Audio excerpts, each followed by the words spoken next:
Hello guys, so may star pull unit tayo dito na hindi siya in range ano. So, mababa yung suction tsaka discharge pressure niya. At after 1 hour meron siyang alarma na loss of cooling. Kaya chinek muna natin yung condenser side o yung visible side ano. So usually kasi nasa condenser. Pero kung meron bang mga traces of oil kasi pag may leak kadalasan may langis din na sumasama. So kinarga muna natin para makita talaga natin kung saan dahil mababa yung karga niya. No? So makita din natin na mababa na rin yung langis sa may crankcase. So nung wala tayong makita, so binuksan natin yung evaporator side ano, para ma-check natin. So nandito yung distributor niya sa may right side. So may napansin tayong ditong mga langis. So ibig sabihin na may leak sa banda dito. Pero problema lang, hindi natin ma-pinpoint kung saan. Kaya yung option talaga natin, butasan ito ano. So bago tayo nagbutas, kailangan mo natin ng permiso mula sa reaper support at saka kay kapitan ano, dahil hindi tayo basta-basta nagbubutas dito pag walang permiso. So normally, ngayon ko lang din nagawa ito actually sa loob ng ilang taon. Experience also first time to nangyari ano. Dahil nga high value, so kailangan natin gawin.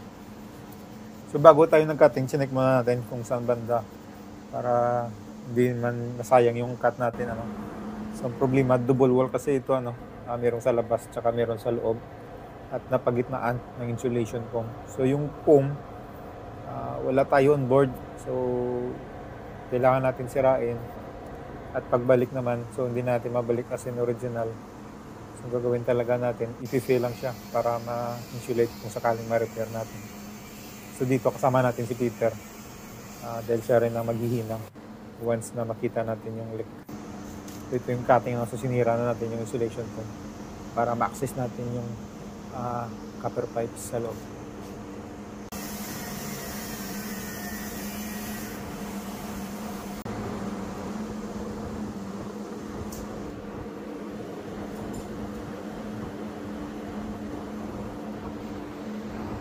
So pagkatapos natin makating, so ito yung itsura niya sa loob ano. So andito yung mga copper pipes niya. At dito naman napansin natin sa may distributor na may naputol doon na copper pipe ano. So problema lang, hindi natin ito basta-basta ma-access dahil may nakaharang pa na frame. So gagawin natin, kakapingin talaga natin ito. So gagawin na lang natin dito sa pipe, iba-blind natin ito ano, ibitin natin ito. Tapos hinangin para masara. Kasi mahirap yung idugtong pa natin uli. Kasi sa bandang likod doon, hindi na yung medyo maabot ni Peter. Kaya iba-blind na lang natin ito. So kinating natin yung frame dito para medyo may space sa paggalaw. No?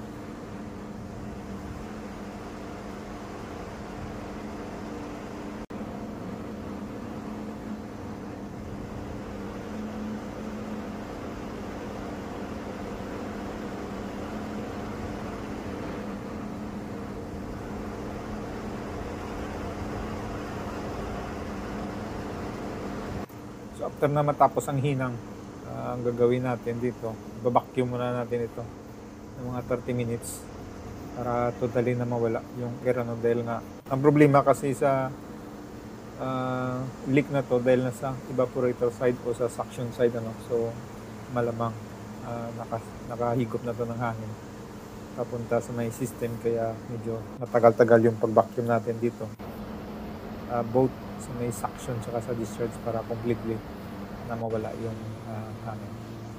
So after natin ma-finish ma-vacuum, so nilagyan natin ito ng initial charge para ma-test natin kung may leak pa o wala or kung mag-hold yung hinang, kung hindi ano. So pag mag-hold siya, dagdagan saka natin dagdagan ng charge. So yung ginawa natin pagbalik nito naman, so binalik muna natin yung plate sa loob tapos nilagyan ng konting insulation, kahit yung pudpud na saka sinicure sa labas ano. So nakatakwid lang ito, nakaspot lang para hindi lang siya malaglag.